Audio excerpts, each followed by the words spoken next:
Excelentísimo y reverendísimo señor arzobispo de Valencia, gran canciller de la facultad, muy reverendo padre prior provincial de la provincia de Hispania y vicegran canciller, ilustrísimos señores decano y vicedecano, excelentísimas y dignísimas autoridades eclesiásticas y académicas, distinguido claustro de profesores, alumnos y alumnas, personal no docente de la facultad, señoras y señores.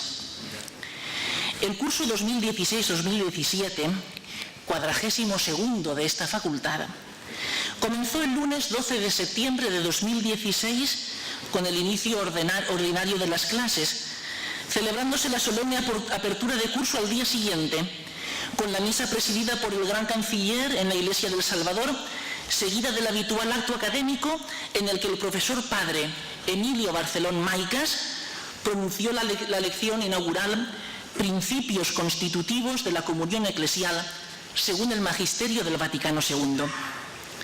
Fue una intervención emotiva por tratarse de la última lección de este benemérito profesor y destacó por su concisión y claridad.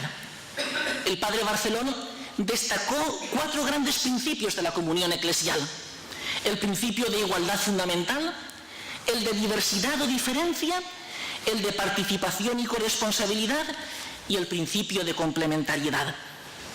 Seguidamente, tras el acostumbrado discurso de saludo del señor decano, el gran canciller concluyó el acto resaltando la importancia de la teología como servicio a la misión evangelizadora de la Iglesia.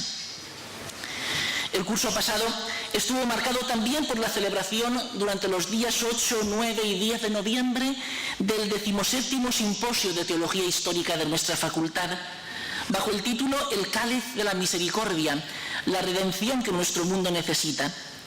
El simposio, que contó con la participación del eminentísimo señor cardenal don Ricardo Blázquez, presidente de la Conferencia Episcopal Española en su ponencia inaugural, sirvió también para poner de manifiesto el alto nivel de investigación teológica de algunos profesores de nuestra facultad, que intervinieron también en sus diferentes ponencias, como por ejemplo los profesores Vidal Talens, Sancho o Botella. Durante el primer semestre tuvo también lugar, como viene siendo habitual, el curso de formación permanente para sacerdotes, titulado Pensar la evangelización, que este año, como novedad metodológica, se prolongó durante los meses de febrero a junio en un seminario de estudio con algunos sacerdotes de la diócesis, orientado a discernir caminos y propuestas para una renovación de la misión evangelizadora en nuestras parroquias. Y así llegamos al segundo semestre, que se inició con la celebración de la fiesta de Santo Tomás de Aquino, el lunes 30 de enero de 2017. A la celebración de la Eucaristía en la Real Iglesia del Salvador siguió el acto académico, en el que el padre dominico Jacint d'Estivel, del Pontificio Consejo para la Unidad de los Cristianos de Roma, disertó sobre el desafío de la sinodalidad y la unidad de los cristianos, tomando como punto de partida la experiencia del Santo y Gran Concilio de la Iglesia Ortodoxa, que se había celebrado en Creta en junio de 2016. En el mes de marzo, la facultad colaboró también con la Cátedra Abierta a Escolas Ocurrentes de la Universidad Católica San Vicente Mártir en el seminario Integración, Diálogo y Encuentro, orientado a sensibilizar sobre la realidad multicultural de nuestra sociedad para tratar de trazar puentes ante la diversidad cultural presente. Asimismo, no podemos concluir este breve repaso de la memoria del curso sin hacer mención a 2 aspectos tan importantes de la vida académica como son las publicaciones de los profesores y la defensa de las tesis doctorales. Como saben, la relación detallada de las publicaciones aparece en el texto escrito de la memoria que se publica en la revista de la facultad. Y ahora solo quiero destacar las presentaciones de 2 libros celebradas en la facultad durante el curso pasado. El primero, los tratados de Zenón de Verona, traducidos y editados por el profesor Joaquín Pascual Torró, catedrático emérito de nuestra facultad, y editados y publicados, en la prestigiosa colección Fuentes Patrísticas. La presentación tuvo lugar el día 18 de octubre de 2016.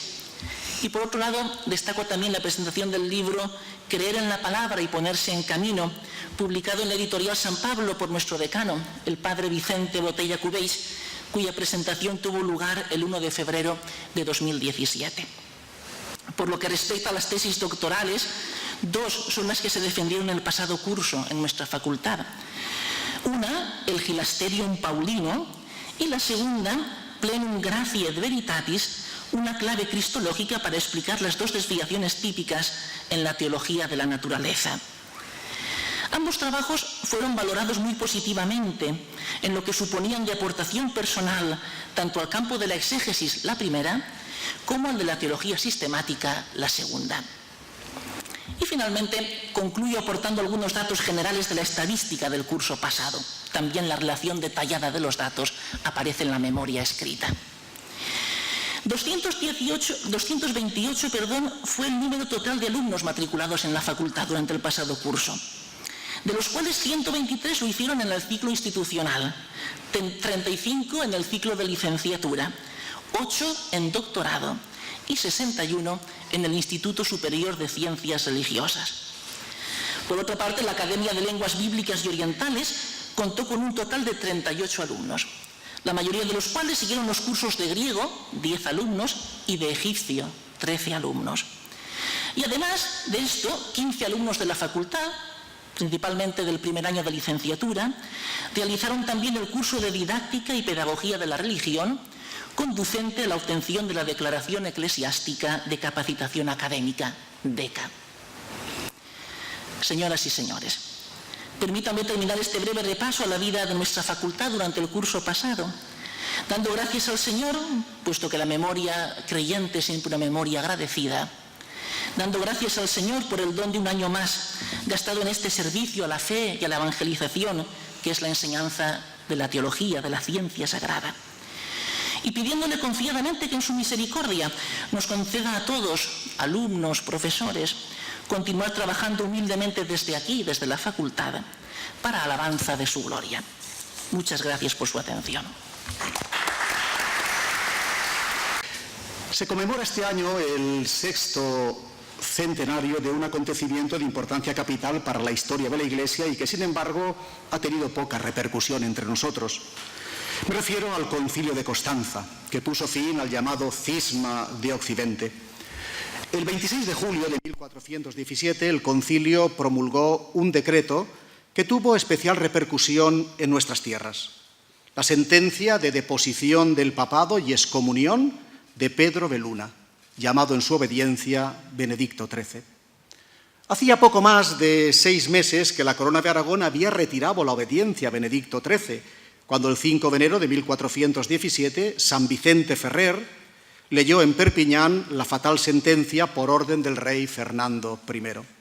Pero esta sentencia fue muy mal acogida en la Corona de Aragón, donde la mayor parte de los prelados, el clero y el pueblo continuaba fiel a Benedicto XIII.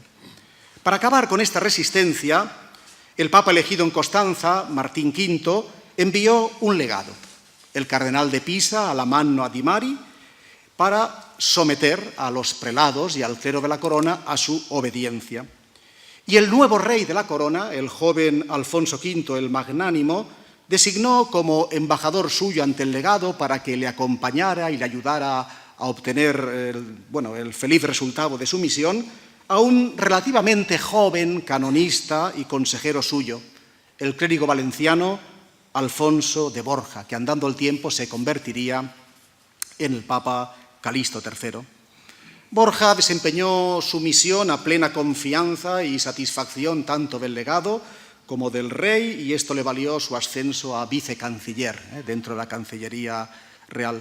Cuando en un primer momento se me propuso tener esta lección inaugural del curso, pensé hablar de este acontecimiento y de la misión de Borja en la legación del cardenal Adimari en 1418. Pero pronto comprendí que se trataba de un tema muy particular, es decir, muy pequeño, y pensé más bien en dedicar la lección inaugural a un tema, como dicen los italianos, de più ampio respiro. Es decir, bueno, pues eso, mucho más amplio, más instructivo, digamos, más ameno también, que es este, de Alfonso de Borja Calixto III. Es decir, hacerles comprender por qué un clérigo valenciano llega a la sede de Pedro. Pues bien, sin más prolegómenos, entremos ya en materia.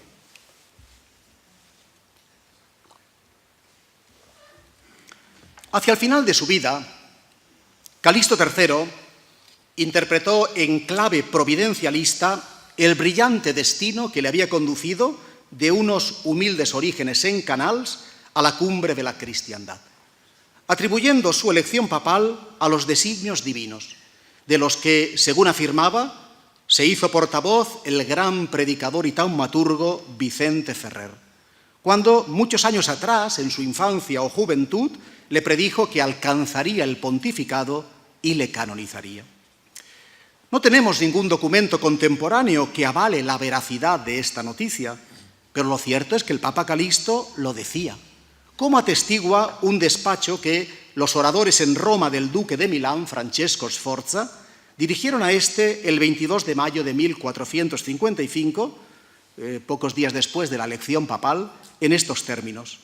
Os avisamos que mañana el Papa procederá a la canonización del Beato Vicente, en consistorio público y solemne, y a esto se ha inclinado su santidad porque le avisó que sería promocionado al papado y que mediante su persona en esta sede, él, es decir, Vicente, también sería honrado.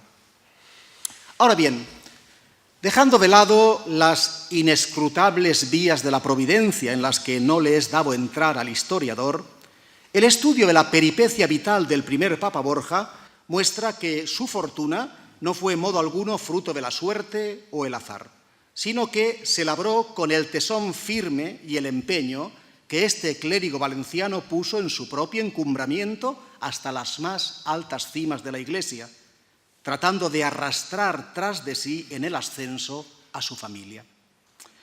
La base o la clave de este ascenso se encuentra en los primeros años de Borja, una etapa de la que conocemos pocos datos, pero suficientes para intuir que fue determinante en su vida, pues orientará los pasos que después seguirá y que le conducirán al papado. Así, es importante tener en cuenta que el primer Papa Borja nace en el seno de una sencilla familia de terratenientes acomodados, pues sus humildes orígenes valencianos, exentos del brillo de la nobleza, marcarán el carácter de Alfonso de Borja, imprimiéndole la austeridad y modestia que usó siempre a lo largo de su vida y que destacó su primer biógrafo, Bartolomeo Sacchi, más conocido como el Plátina, presentándolo en su Liber de Vita Christi ac Omnium Pontificum como un hombre sencillo y práctico, dos importantes cualidades, y además alejado de toda pompa y vanagloria mundana. A estas cualidades se une una gran inteligencia y notable capacidad para el estudio. Tomen nota los alumnos. Motivo por el que hacia 1393 sus padres lo enviaron al Estudi General de Lleida, donde se matriculó en Derecho. Otro dato a tener en cuenta por sus consecuencias para el futuro de Alfonso, pues la elección de tales estudios revela la intención de hacer carrera en la corte real o en la Iglesia, para lo cual el derecho constituía entonces la vía más segura. Cerca de 26 años serán los que Alfonso de Borja residirá en Ledia, prácticamente la tercera parte de su vida, años que marcarán profundamente su carácter y sus costumbres. Esta pequeña ciudad provinciana le permitió llevar, como ha escrito Chimo Company, una vida ordenada, prudent, austera, discreta, sens dubte, ejemplar, assenyada. Una vida dedicada primero al estudio y después a la docencia. Lérida y sus austeros orígenes valencianos hicieron de Borja un hombre de carácter decidido, lleno de tesón y constancia, despierto y vivo, con una extraordinaria capacidad de trabajo, dotado de una voluntad férrea y perseverante. Le convirtieron en un luchador infatigable, avezado al sacrificio y al esfuerzo. Estas virtudes son la base y los instrumentos con los que labró su carrera hasta el pontificado. Pero estas virtudes, a las que unía una gran pericia jurídica y una mayor destreza diplomática, no le hubieran llevado a las cumbres más altas de la Iglesia de no haberlas puesto al servicio del joven y ambicioso rey de la Corona de Aragón, Alfonso V el Magnánimo.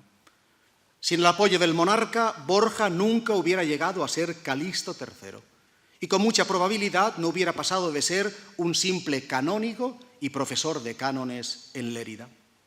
El destino de Alfonso de Borja se encuentra inseparablemente unido al Magnánimo y su fortuna depende en gran medida de éste, pues a la sombra del monarca y de su mano fue subiendo los peldaños del poder eclesiástico hasta llegar al vértice del mismo.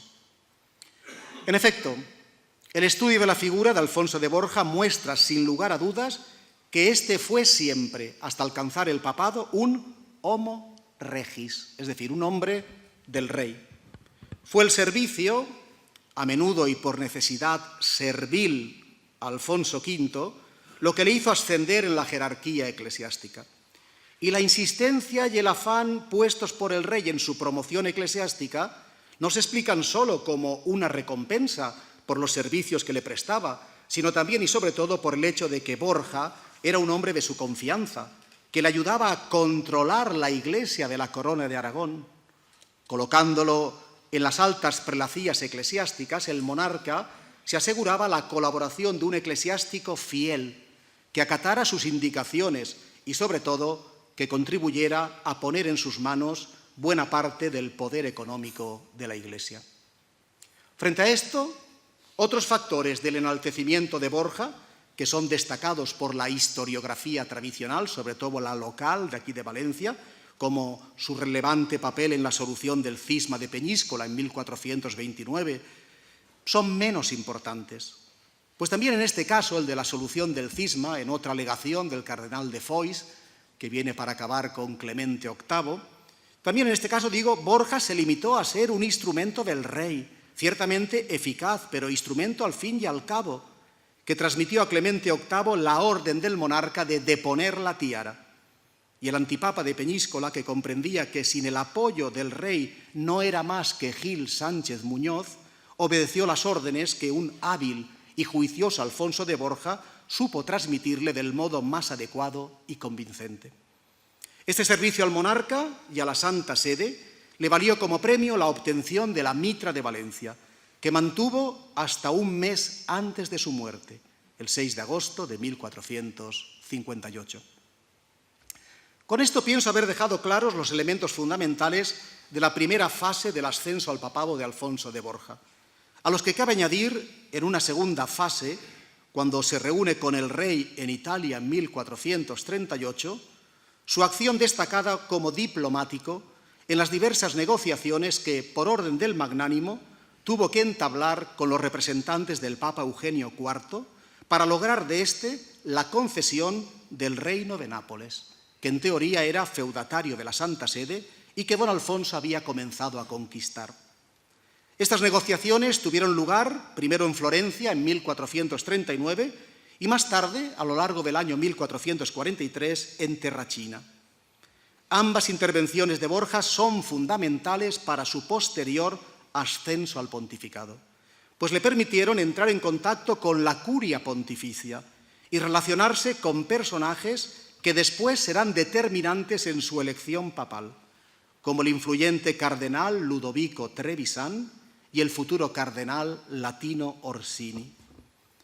El éxito de su mediación diplomática, al lograr que el Papa infeudara el reino de Nápoles al Magnánimo a cambio de la retirada del apoyo que éste prestaba al concilio cismático de Basilea, y sobre todo la voluntad del rey, se aunaron para lograr que Eugenio IV le concediese el capelo cardenalicio en 1444. En conclusión, Alfonso de Borja debe su éxito al hecho de ser un hombre del rey Alfonso, al que sirvió incondicionalmente. Todos los biógrafos de nuestro Borja han puesto de relieve sus grandes cualidades personales e intelectuales como la clave de su fortuna personal y de la brillante carrera que realizó. Lo cual es cierto, pero, insisto, solo en parte. Pues vuelvo a repetir que tales cualidades propiciaron el encumbramiento de Borja solo cuando se pusieron al servicio del magnánimo, quien en última instancia debe ser considerado el responsable directo de su enaltecimiento hasta el pontificado. En este sentido, Alfonso de Borja es un ejemplo más de los muchos eclesiásticos que en aquel momento hicieron carrera en las cortes seculares, sirviendo a reyes y príncipes, en provecho de los cuales pusieron sus conocimientos jurídicos. Y por este camino llegó el cardenal de Valencia al pontificado. Son conocidas las circunstancias de su elección. El callejón sin salida en que se encontraba el cónclave por el enfrentamiento entre los partidos Orsini y Colonna.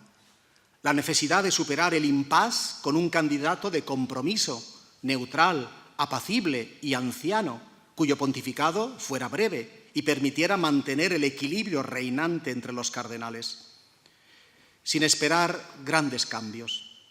Cualidades que reunía el cardenal de Valencia, pero de nada le hubieran servido de no haber patrocinado su candidatura el grupo Orsini, detrás del cual se encontraba en esta ocasión el rey de Aragón, quien ordenó a sus incondicionales, los cardenales de Aquilea, Ludovico Trevisan, Orsini y de Lérida, Domènec Ram, trabajar por la elección de Borja. Y así, tras 4 escrutinios fallidos, el 8 de abril de 1455, Alfonso de Borja accedía al solio pontificio, tomando el nombre de Calixto III. Con su elección, el magnánimo había obtenido un notable triunfo en Italia, comparable al de la conquista del reino de Nápoles, tal como manifestó al propio Calixto cuando le escribió para felicitarle diciéndole que no me recuerdo que de ninguna gracia que nuestro Señor me haya fecho, ni victoria que me haya dado, que tanto ni tan gran placer haya habido como aqueste. Que Alfonso el Magnánimo estaba detrás de la elección del cardenal de Valencia era algo sabido y temido en las cortes italianas, que interpretaron dicha elección como un triunfo del aragonés. Como es lógico, donde más desconfianza y recelo despertó la noticia del nuevo pontificado fue en Génova, enemiga natural de la proyección mediterránea de la corona de Aragón, perché la dignità obtenuta, decían sus embajadores, pare che l'abbia conseguita per gli favori della sacra regia maestà del re de Ragona. Ragona es Aragona, os decía entonces. Tomándose en Génova la elección papal de Calixto por triste anuncio de futuros daños para su república, pues les parecía que el título del pontificato deba essere del Papa, ma lo effetto deba reuscire al prefato re. Y la señoría de Venecia no iba a la zaga en los temores. El descontento de sus gobernantes era grande, porque les parecía una conquista del papado por parte del rey de Aragón, quien abbia disponere de la Chiesa quello gli parerà. Los florentinos, por su parte, estaban disgustados al ver que regnano catalani, decían, y se consolaban pensando que por su avanzada edad el Papa no podría durar mucho. Solo en Milán prevalecía una prudente cautela, a la espera de ver qué decisiones tomaba el nuevo pontífice. Pero lo cierto es que todos los miembros de la Liga Itálica se ponían en guardia frente a una posible alianza del rey de Aragón con Calixto, al que consideraban inclinato tutto al re. Aunque en las comunicaciones oficiales de felicitación las cortes italianas manifestaron al nuevo Papa sus congratulaciones y parabienes, loando sus muchas virtudes, en su interior les embargaba la desconfianza y la incertidumbre, a causa de ser el Papa amico e partigiano et servitore stato de la maestà del re di Ragona. Sin embargo, el pontificado de Calixto no confirmó estos temores, sino todo lo contrario, pues desde el día mismo de su elección el Papa valenciano mostró su voluntad de ser ante todo Papa y por tanto imparcial, pues era consciente, y así lo decía, de que su elección se debía a la gracia del Espíritu Santo y no a los manejos del rey de Aragón. El primer cambio fue de carácter político, pues el hasta ahora fiel servidor del magnánimo se distanció de golpe de su antiguo señor e incluso se le opuso en aquello que Alfonso más deseaba: establecer con el Papa una alianza para desarrollar una política común en Italia que le otorgase un papel hegemónico en la península. Esta oposición fue inmediata. Cuando los embajadores enviados por el rey para prestar la obediencia al pontífice se presentaron ante él y les pusieron ciertas demandas en nombre de su señor, Calixto contestó dando largas y en algunos casos oponiéndose, especialmente en lo relativo a confirmar la infeudación del reino napolitano al hijo bastardo del rey, Ferrante. Después, toda la controversia y la lucha que se originó en torno al condottiero Jacobo Piccinino no es sino el reflejo de la distinta postura asumida por el Papa y por el rey en el tema de la política italiana a seguir. Este peligroso capitán de Ventura, que vagando sin sueldo ponía en peligro la paz de Italia, estaba respaldado por el Magnánimo, quien proponía como solución al Papa que lo contratase como capitán de los ejércitos de la Iglesia, pues en sus planes el condottiero debía de ser el brazo armado de la alianza que pensaba estrechar con Calixto. Además, su presencia en los estabos pontificios le aseguraba al Magnánimo el control de estos, convirtiendo al Papa en un lacayo suyo. Pero Calixto rechazó firmemente la propuesta del soberano, pues buscaba salvar el espíritu de la Liga Itálica, evitando que la potencia del rey fuera excesiva y sojuzgase al resto de la península itálica. Combatir al Piccinino, como hizo Calixto, significaba para él salvaguardar el equilibrio de Italia, que era esencial para la independencia de los estados pontificios y para el mantenimiento de la paz de Italia, que asegurase el éxito de su ansiada cruzada. Y lo mismo cabe decir de la distinta postura asumida por el pontífice y el soberano frente a Génova. Calixto no secundó al Magnánimo en sus planes belicosos contra la República de San Jorge, sino que, decidido a mostrar su independencia del soberano y su voluntad de mantener el equilibrio italiano, se empeñó en buscar la concordia y, cuando no lo logró, trató de que el resto de las potencias de Italia se enfrentasen al rey de Aragón, con tal de frenar sus belicosos proyectos. A nivel de política italiana, Calixto III actuará siguiendo la línea de conducta tradicional de sus antecesores en el pontificado, impidiendo que en torno a los estabos pontificios, sobre todo en el reino de Nápoles, se constituyeran poderes tan fuertes que comprometiesen la libertad del papado, así como intentando salvaguardar a toda costa el equilibrio político entre las potencias de Italia. Ahora bien, el precio que tuvo que pagar por esto fue alto. Las consecuencias de su enfrentamiento con el rey fueron nefastas para el pontificado de Calixto, que se agotó en la lucha contra el aragonés, gastando en esta contienda sus mejores energías que no pudo dedicar a la reforma de la Iglesia. Incluso a nivel cultural cabe hablar de una cierta, entre comillas, italianización de Calixto III. Ciertamente esta es menos perceptible que en la vertiente política, porque Calixto, por formación, era un hombre medieval, pero no tanto como pretenden quienes lo presentaron como un inculto leguleyo, enemigo de las artes y del saber humanista. Ya el padre Michele Baggiori puso en guardia frente a este espejismo al escribir: «Nos parece difícil que fuera un puro canonista de tradición estrictamente medieval uno de los juristas preferidos de Alfonso el Magnánimo, junto con su conterráneo y colega Pere Belluga, consejeros ambos de un rey que, encargando a Lorenzo Valla la redacción de la famosa Declamatio contra la falsa donación de Constantino, iniciaba el arduo camino de la historia crítica moderna». Y no iba desencaminado Baggiori. Calixto es un papa bastante más renacentista de lo que se cree.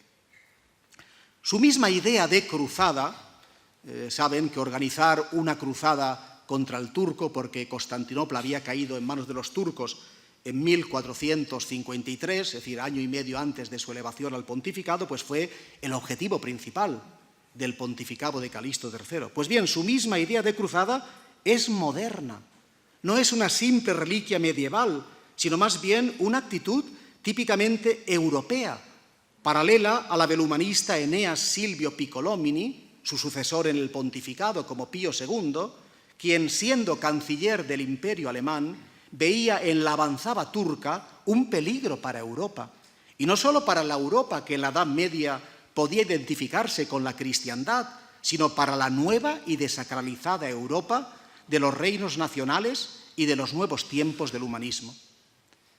La cruzada calistina, lo ha recalcado también Baggiori, fue ante todo una acción defensiva para salvar Europa, lo que Europa significa y representa. Y en este sentido estoy de acuerdo con Jean Richard cuando afirma que a mediados del siglo XV la cruzada continúa siendo la empresa europea por excelencia. Es cierto que Calixto no prestó atención a la cultura renacentista, o por lo menos no tanto como su antecesor Nicolás V o su sucesor Pío II, absorbido como estaba en la organización de una cruzada que era su única obsesión, así lo dice él. Pero tampoco fue enemigo de la cultura.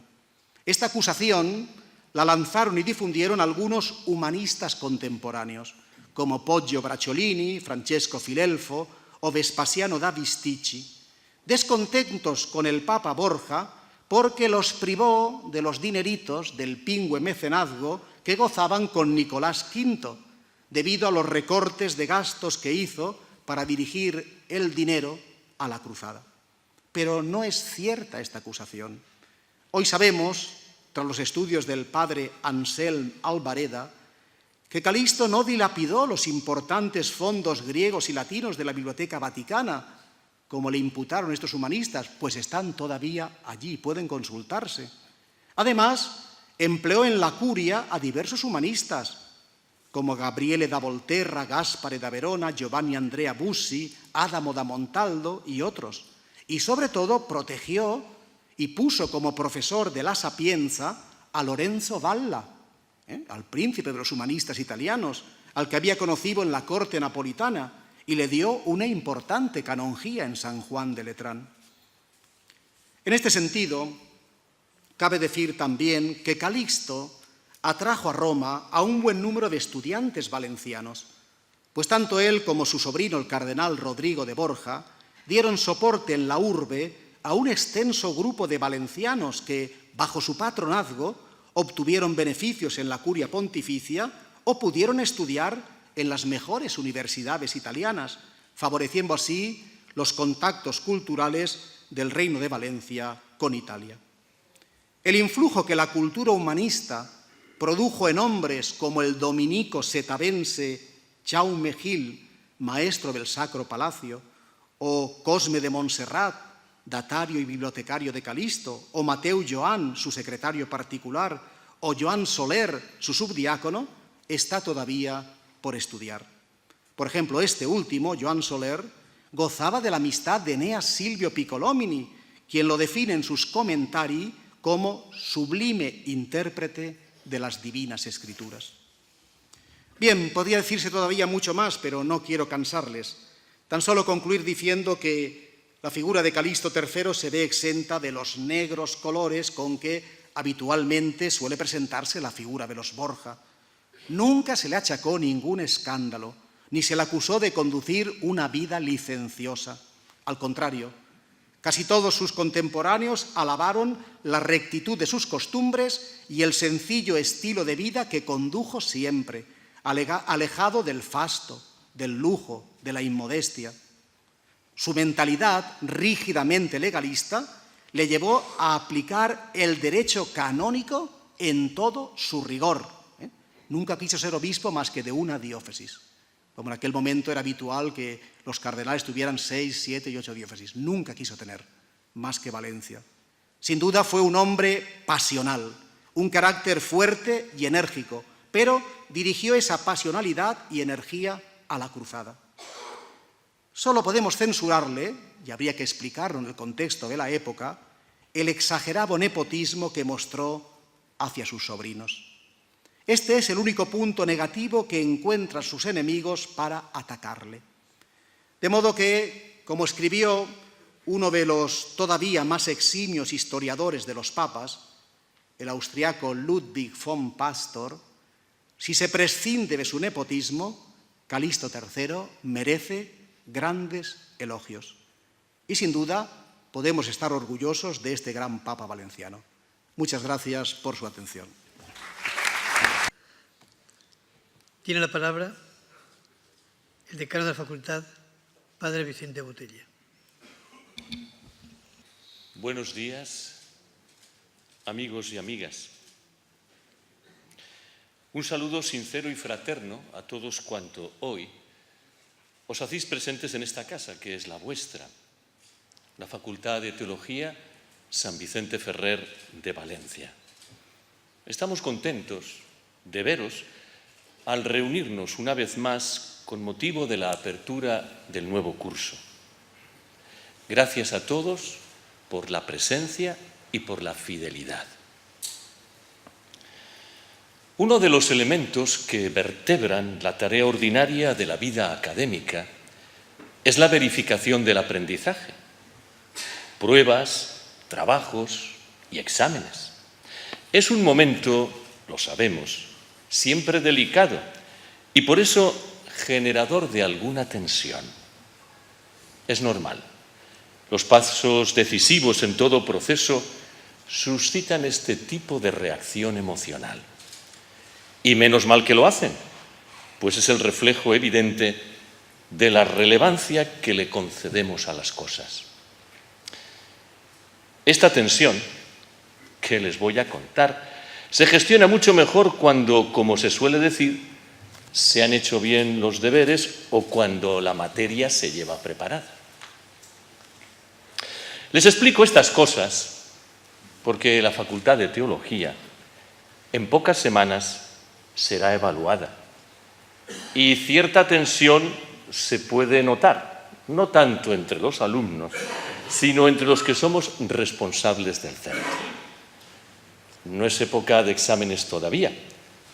Sin embargo, la Agencia Vaticana para la Promoción y Verificación de la Calidad, AVEPRO, durante 2 días, en el próximo mes de octubre, realizará a través de una comisión ad hoc su visita a nuestra facultad en aplicación de la legislación que regula el espacio europeo de estudios superiores. Creemos haber hecho los deberes y preparado bien la prueba, tal y como se refleja en nuestra evaluación interna y en el plan estratégico de la calidad que hemos diseñado. Pero el gusanillo de cómo irán las cosas también está ahí. Por cierto, desde aquí felicito a la Comisión de Calidad de la Facultad por todos sus desvelos y el trabajo realizado. En cualquier caso, lo importante es que esta verificación es una extraordinaria oportunidad para la vida de la facultad y, en consecuencia, de ser un impulso para seguir creciendo, pues en verdad somos conscientes de que, a pesar de lo conseguido, nos queda mucho por realizar. Con el empeño de todos, estoy convencido, seguiremos progresando adecuadamente. Y bueno, ya les contaremos. Entre las cosas en las que se aprecia este impulso de crecimiento de cara al nuevo curso, me gustaría citar la Cátedra de Misionología, creada en colaboración con la Dirección Nacional de Obras Misionales Pontificias y que en los próximos meses iniciará su singladura. Además, tenemos la intuición de que después de esta cátedra alguna más vendrá. Otro avance evidente es el sistema operativo que desde ya gestiona nuestra Secretaría y que va a ayudar a modernizar y agilizar muchas cosas en la vida interna de la facultad. Aprovecho la ocasión para agradecer a la Universidad Católica San Vicente Mártir de Valencia, representada aquí en su rectora, todo el generoso trabajo que el Departamento de Cálculo ha realizado para hacer posible esta empresa. Esta ayuda es un signo claro del avance en la colaboración entre estas dos instituciones, que seguro seguirá implementándose.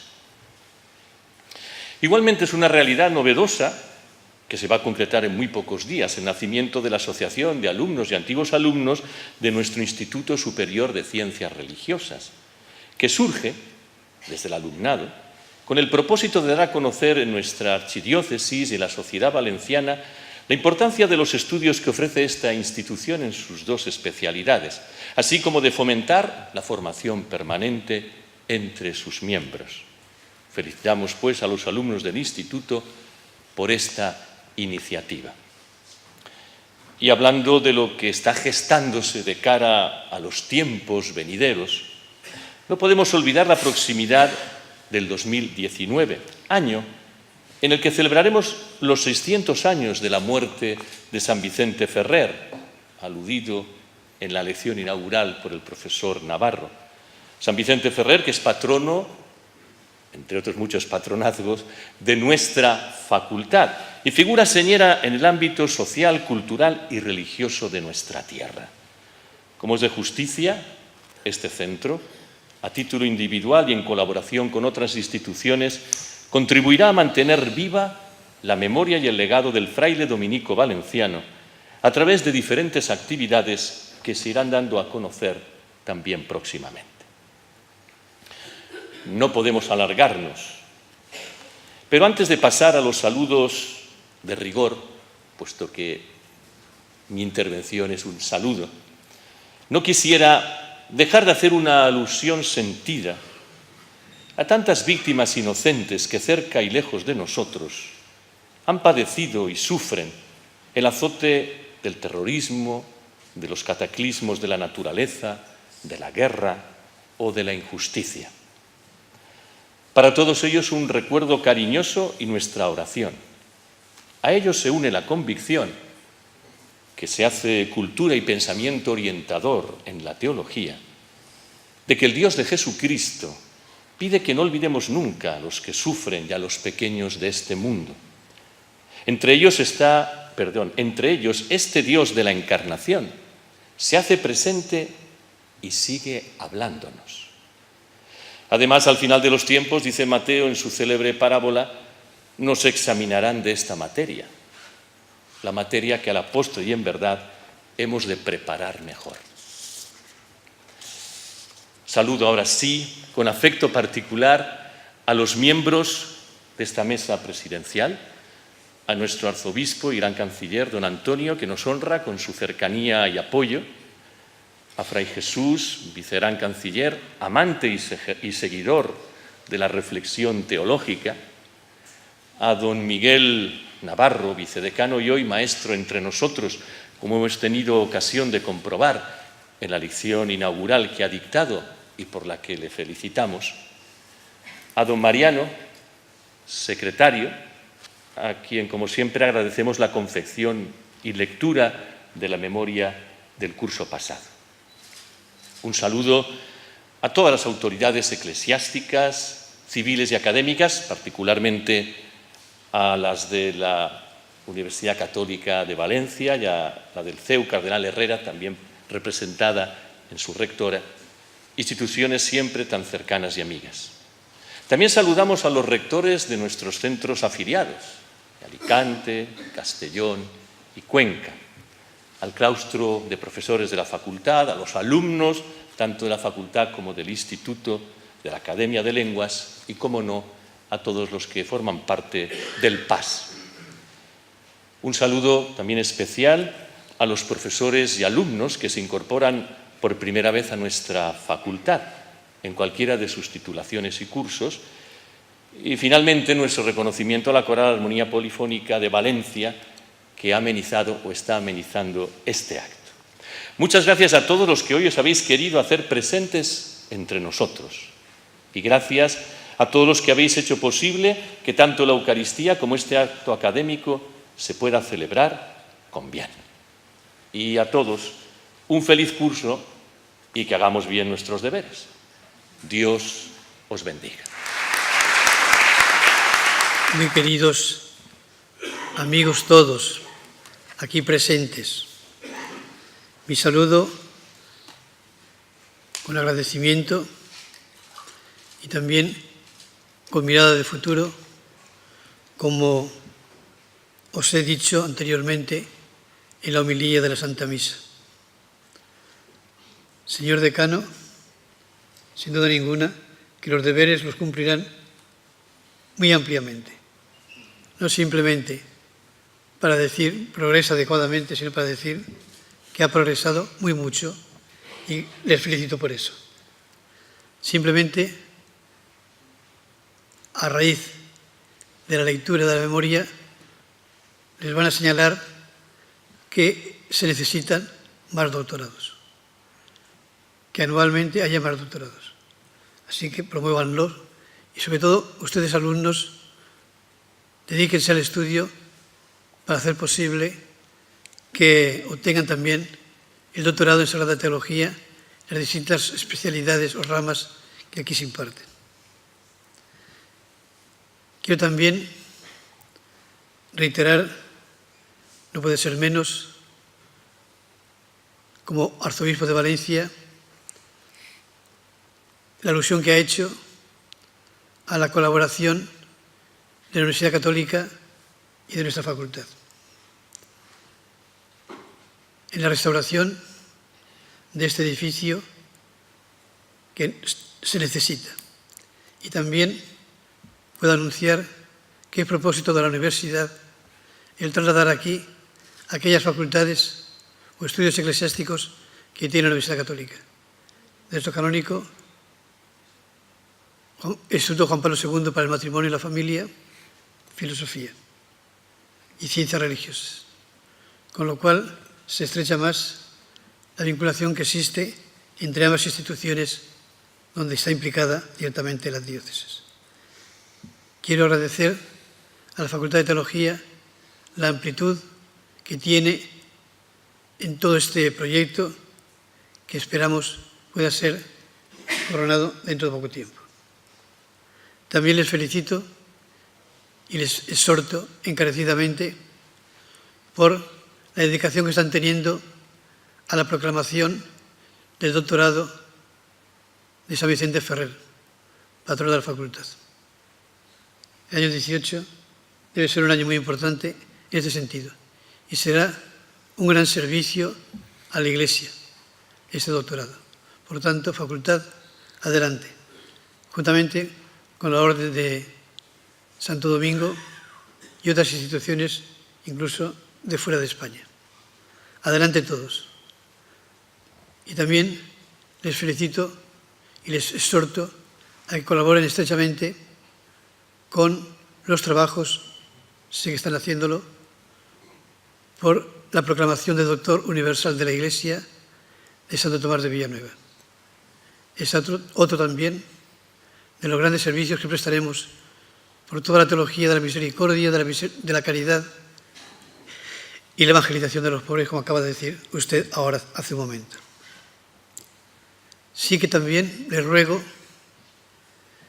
que no pase por desapercibido el centenario del cardenal Cisneros. Estamos en pleno centenario. Aquí es teología histórica. Además también, cardenal Cisneros, sin duda ninguna, es uno de los padres de la renovación y reconstrucción eclesial de los siglos XV y XVI, ciertamente. No puede pasar desapercibida esta figura tan egregia, tan renovadora, que tanto ha hecho en favor de la Iglesia, no simplemente de España, sino también desde aquí, de toda la Iglesia Universal. Los santos reformadores, Teresa de Jesús, Ignacio de Loyola, etc., no son posibles sin el cardenal Cisneros. La renovación del episcopado que se produjo en España hicieron posible también ese gran concilio que fue el Concilio de Trento. No hubiese sido posible sin el cardenal Cisneros, sin la Universidad de Alcalá. Los estudios bíblicos, la Biblia políglota, no hubiese sido posible sin el cardenal Cisneros. Por lo tanto, les pido que la Facultad de Teología, nuestra Facultad de Teología, dedique estudios, simposio, lo que sea, ustedes verán, a esta gran figura de la Iglesia. Como tampoco pueden dejar de tener en cuenta el centenario de Martín Lutero, fundamentalmente por razones ecuménicas y para situar a cada uno en su lugar, no más, pero tampoco menos. Tiene una repercusión muy grande en la Iglesia y en la sociedad. Lutero ha marcado, a partir de su vida, ha marcado toda la historia europea, incluso diríamos mundial. Debemos dedicarle también el espacio y el tiempo, el estudio propio de una facultad a esta figura. Y también en estos momentos que vivimos tan críticos en la sociedad española, la universidad tiene que estar muy atenta a esa realidad. No simplemente es todo el tema de Cataluña y la necesidad de la unidad de toda España, por el bien de Cataluña en primer lugar y por el bien de toda España y de Europa, sino además también a las grandes cuestiones que están debatiéndose en estos momentos y que se van a aprobar en el Parlamento, como es la ley LGTBI, como es la ley de eutanasia, como es la ley de libertad religiosa, como es la ley de vientre de alquiler. Es realmente, tengo que decirlo, clave para nuestra sociedad. Está en juego nuestra sociedad, porque está en juego el hombre, está en juego el bien común. Y a eso nuestra facultad no puede pasar desapercibida. Formar la conciencia de los alumnos, la mentalidad de los alumnos en sensibilidad a estos temas es clave, y si no, no está haciendo su papel la facultad. Lo digo así de claro. Por eso espero, me dirá que estoy mandando muchos deberes, pero bueno, como tienen ganas de trabajar es bueno, que adelante. Y finalmente concluyo con mi súplica a San Vicente Ferrer, a los santos valencianos, a la Mare de Déu, que protejan y os ayuden con su auxilio en vuestros trabajos. Muchas gracias de nuevo a todos.